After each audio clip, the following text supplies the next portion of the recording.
Greetings and welcome to Kapoto 360 Podcast, a show brought to you by Activista Zimbabwe and Youth Perspectives Initiative, where we look into issues to do with transparency and accountability in public finance management.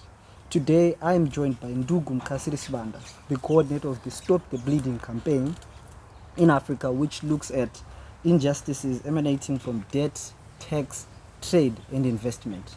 Ndugu, please meet the viewers. Thank you very much. It's a huge privilege to be here. Yes, and so to get on into today's issues, we are primarily looking at transparency and accountability in public finance management. But also, again, we have the Constitution of Zimbabwe, I think, which clearly stipulates the principles. But would you also care to give us at least an overview with regards to that? Yeah, thank you very much. I think I'll start in terms of the understanding what is public financial management, because it's important. So when you talk about public financial management, broadly, we are looking at the value chain of service delivery. What do I mean here is that we are looking at how resources are mobilized, how resources are allocated, how resources are spent, how resources are accounted for, in terms of making sure that there is a public value in your health, in your universal access to health, access to education, access to clean water, sanitation, and public infrastructure. So basically, that's why I look at it from a whole value chain of service delivery. So when you look at our constitution, under the principles of public financial management, under section 298, there are key provisions that are there that are meant to guide how public resources must be mobilized, allocated, and spent and accounted for. And more importantly, transparency, accountability are the cornerstones. You are also talking about part of it that fighting inequality and poverty by emphasis that resources on national development must be deployed for the benefit of marginalized areas and communities. There's also that emphasis that the resources must be spent prudently, transparently, and there must be accountability in terms of how the resources are being managed, and also the reporting element of it must be responsible. So it's a whole package, and I've just given some of the snippets there. Okay, but then you spoke of the fundamentals of the reporting system, that it should also be effective and it should be clear. Then do we really have confidence in status quo, or in the way that the government has been faring so far in terms of how it reports and also how it performs in accounting for public funds? Yeah, so I think this is a very big question, which revolves around the social contract between those that pay taxes, those that are governed, and those that are governing. So if you look at it depends in terms of the multiple lenses that you can use to, or multiple views that you can use to dissect the question that you have asked me. For instance, when it comes to the International Budget Survey report, in terms of transparency, Zimbabwe is ranked number 3 in Africa. But that said, there are still gaps when it also comes to transparency. While significant strides have been made, there are significant gaps that are there. The second point that I would want to underscore is a question of a wealth of information and the poverty of attention. Much as we decry improved transparency as of society organizations and as citizens, it's also important that we take advantage of the information already in the public domain to be able to tighten screws of in terms of scrutinizing and demanding greater accountability. So, because transparency alone does not translate to accountability. Then we have also the Office of the Auditor General's reports. I think, never mind some of the delays that came because of COVID, but I think the reports have been generated, information out there, some of it that is consistently carried, information of fruitless, wasteful expenditures, theft, misuse, misallocation, and of public resources. So those are the things that ordinarily dents public confidence when it comes to how resources are being managed to deliver optimal public value.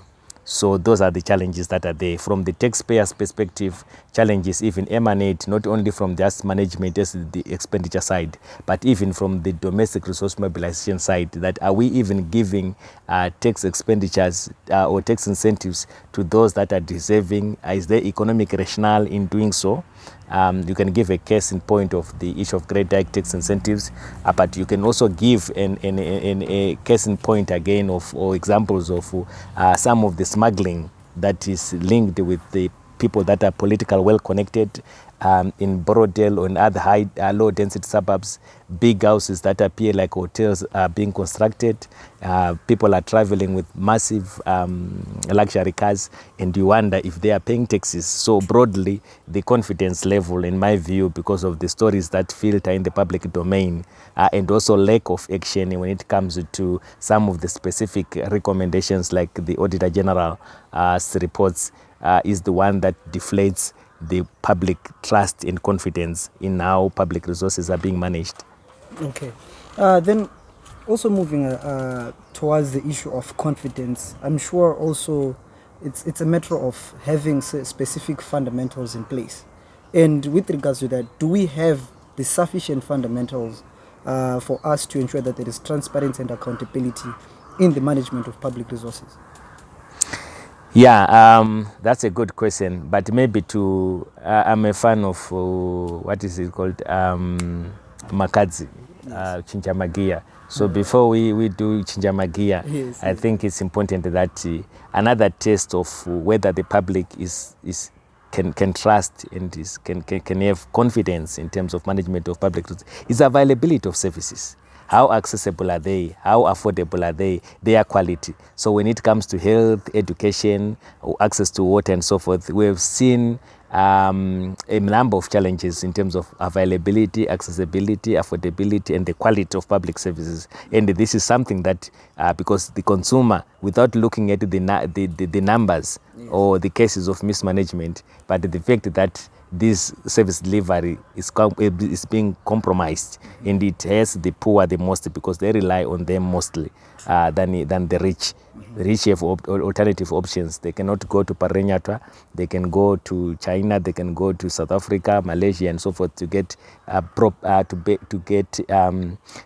proper health services, modern health services. But can the poor afford to do so? So that burden of losing your loved one, either through poor maternal health care, as an example, suppose there is an accident and you can't get blood. So those are things also that shows that things are not working. But let's now go to Makadzi, Chinchamagia. Yes. Yeah, we basically have the Constitution, like I said, supported by the Public Financial Management Act. Yes. And so in terms of the package, yes, improvements are needed, but the package, I think, is there to support a proper resource management. But going also in depth, I think, is about also the system itself, the public financial management system. That is it fully computerized? I mean, those are things that are clear in terms of some of the deliverables under the National Development Strategy. So the shortcomings government admits and they need to be plugged for us to ensure that we are well off. But also looking at procurement systems, we have got the Procurement Regulatory Authority of Zimbabwe. It's supposed to oversee that the procurement is done in a manner that saves, that plugs leakages, and also promote efficient service delivery, goods and services, public goods and services, and works. You know, government, much as it is the largest spender in the economy, it does not have the ability to deliver some of the public goods and works on its own. So it hires the private sector to be able to do so. And because of that element, the elements of budgeted corruption, the risks that also come along the way in terms of cronyism and inflated prices, and some of the work that is paid for not being done entirely at all, and in some cases poor quality work being done, and finished products or white elephants. These are some of the things that you see as a result. Yes, and also speaking on the issue of procurements, many questions, or rather speculations, have been raised around issues to do with the tender system, and especially in terms of how it is allocated, maybe probably to people with renownedly known with linkages to the government, and some also relatives to government officials. What's your perspectives around issues to do with the tender system itself? Right. I want to start by saying something. I don't know, maybe it will shock you, or perhaps you like it. Yes. But you know what? I normally travel in different parts of Africa, different countries. When I see public works, like your roads, dams, you know, it is normally the Chinese or some of the foreign players and actors that are responsible in terms of that. So I think 2 years ago, if I'm not mistaken, I went to Masvingo, and along the way there were different companies that were responsible for constructing that road construction, and I was amazed that all I saw were indigenous or local people in that. So when it comes to promoting local people, local enterprise development, I mean, in terms of the results at that observation level, I think we are on the right track. You understand? Yes. The question is, how do we improve? That's not enough. Yes. That's not enough. How? Because we want to make sure that procurement is done in a manner that is responsible, in a manner that promotes equal access to opportunities. Yes. You know, we have got women historically disadvantaged, yes. But if there is no if there are no open opportunities, it means that they are further marginalized. And if you look at the our constitution in terms of gender balance, we would be falling short. The youth also, they want to come in. So those are some of the fundamentals that are there. The risk of state capture, some people abusing the system and inflating the cost of procurement becomes also high. So I think those are things that we need also to look at. But just as I check out in this conversation, I think it's important also to look at how inflation, as an example, lack of a functional currency has also been a challenge in terms of procurement. I will give this. I mean, I want to acknowledge that if we have a functional currency or a money market system, you've got forward exchange contracts where people can agree in terms of the exchange rate for payments that are going to be made in future. But the fact that we did not have such a system, everyone would speculate in terms of trying to cushion themselves, much as we have had cases of people that have prejudiced the government in terms of exorbitant exchange rates, like in the case of that laptop procurement for the done by Parliament. We also have other people that have suffered, genuine entrepreneurs that have lost the value because of dealing with the government through these exchange losses. The distorted exchange rate when it comes to what is obtaining officially and also obtaining at the black market. So I think that's my quick take on it. Okay. Then also again, we have seen the case of, just as you mentioned, the $9,000 laptop scandal in Parliament, and it coming from an institution that is also expected to be part of those that exercise oversight. What's your take then on the general infrastructure, or what's your assessment then on the quality of the institutions that are there present today to promote transparency and accountability? Yeah, I mean, on the surface, the signals are clear that it indicates deep rot and that there is a failure amongst those entrusted with an oversight role to be able also to lead by example. True. Yeah, but deeply also, it's also important to understand the context. like I said earlier on, you need a functional currency. Because for me, that appeared to be like a forward exchange rate, forward exchange contract as an example. But also what boggles the mind is when you dig deeper, you understand also that this company perhaps was also participating in terms of the auctioning system and benefiting. So you don't have, at times you don't have to create arbitrage opportunities.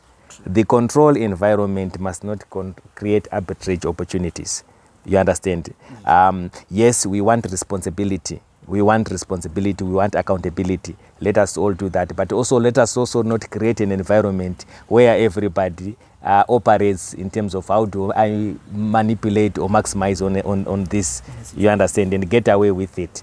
And probably this is also encouraged by the fact that the Auditor General's report, some of the findings and so forth are not being implemented. So people know that they can get away with some of the things. With the company as an example, as I check out from this conversation, I noted, of course, which is a plus in terms of action taken by the Minister of Finance to blacklist that particular company.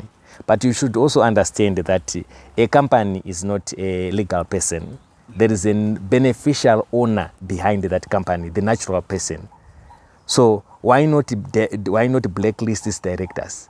Why not blacklist, lift the corporate veil and blacklist the natural persons, the beneficial owners of that company? So this is why we are saying beneficial ownership registry must be made public. People should be able to link corruption not only with companies, but with the real people that are also benefiting from that corruption. So that becomes very important. Yeah. And then also again, as you spoke of the Auditor General's report, but also again now narrowing this conversation, particularly on the Auditor General's report, it made recommendations. For example, those of forensic audits and also, prosecution of responsible culprits.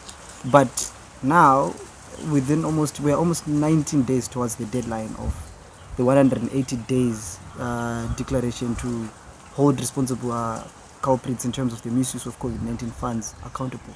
What's then your take in terms of the actioning or the time factor on the part of government in actioning recommendations thereof that are given by the Auditor General? Yeah, I think to start with, you need to understand that the problems that we have are public, they are acknowledged, they are well known. The solutions, again, like you have highlighted, they are well known. But what is missing is the implementation. Do we have the political will? Do we have the political will? And political will must be manufactured. As citizens, to what extent are we working together using the super glue, if any, that is coming from civil society organization to ensure that we make it difficult, hard for those entrusted with policy and implementation to be able to act. So that's for me something that is very key. And we also need to understand that in this conversation, when we talk about political will and the impacts that of, for instance, mismanagement, misuse, and the theft of public resources, it affects everyone, whether you are supporting ZANU-PF, whether you are supporting MDC, whether you are supporting Triple C, whether you don't care about who you support, you understand. So it's important that we understand that this is a common threat, you understand. When we are looking at from a mathematical point of view, talk about improper fractions, but in this case, this is something that is a common denominator to us all. When your relatives suffer, when you suffer because you can't get proper health, proper education, proper water, sanitation, and so forth. So this is what concerns us and binds us as Zimbabweans. So we should work together, one and all, to ensure that there is ethical leadership. You understand? In addition to the laws, their implementation, but also ethical leadership. And part of the problem, yes, we want to indigenize, which is a very noble case to promote local entrepreneurs, but most cases, they are also willing to cut corners. You understand? Knowing that they can bribe all their way to ensure that they are not held responsible and they are not worried a lot about reputational risks. But what we need to do is to invest heavily in terms of ethical leadership. Ethical leadership, whether in civil society, whether in the private sector, in the government sector. This is an area where we need to strongly invest in to try to shift gears, like what Mukasiri says, in terms of translating some of the good work intentions into results. Yeah, truly. Then also again now, particularly looking at another report by the Public Accounts Committee, especially on COVID-19 funds. Already you mentioned Section 298 of the Constitution, which also speaks to how public expenditure should also be used to service the needs of vulnerable communities. We're looking at now, under COVID-19, a lot of people were disadvantaged, musicians, small-scale traders, but then also reports come out that there was a lot of misappropriation, there was a lot of, defrauding of the public purse, where people gave resources to fictitious holders and stuff. But then also again, there is little action in terms of how government is responding to that. So then the question comes now, what then do you think must be done such that we deter these things in the near future? Yeah, so I don't think we can reach a situation where we have an island of a functional public financial management system. Mm-hmm. Management of public resources needs a holistic approach. So if we tighten our whole framework of public financial management, whether we have disasters when we want to help those those that have been affected, poor and marginalized communities and areas. We can talk about, this time we're talking about COVID-19. Maybe a year or two before that, we were talking about Cyclone Idai, the funds. We are always talking about something. Yes. You understand? So I don't want to get us into that mirage approach. Yes. Where when we reach there, we see another, it shifts again. Mm-hmm. You get it? So what it tells you is generally, whether it's COVID, whether it's the maternal health care, whether it's the Cyclone Idai funds, we have challenges when it comes to proper or prudent management of public resources. Yes. So let's look at it from that approach. Let's take stock and make sure that, number one, from the value chain of service delivery, and resource from value chain of service delivery, let's look at, number one, how do we grow the size of the cake? Meaning to say, plugging leakages either through overly generous tax incentives, in the words of the CEO of the African Development Bank, too much fiscal sugar causes fiscal diabetes. So sometimes you don't need to give away money, public resources to the rich in form of subsidies. Let us also look at procurement systems. How do you tighten them up, making sure that it's open, it's transparent, it's equitable in terms of opportunities for people to be able to deliver. Let us also look at the Auditor General. How resourced are they to be able to work on this? The independence of our institution matters. Parliament through the whipping system, the judiciary, can they be able to function this well without fear and favor? You understand? Because with corruption, unfortunately, it is sometimes a bit elusive and difficult to pin down the culprits. True. So what you need to do is to raise the bar higher when it comes to the efficiency of the institution, transparency and accountability institution. So that ethical culture, again, is something that I wanted to emphasize. Yes, we have got the laws and everything else, but let's also begin as citizens, as all stakeholders, to begin to appreciate the concept and the application of ethical leadership, because it is the one that also raises the moral risk in society.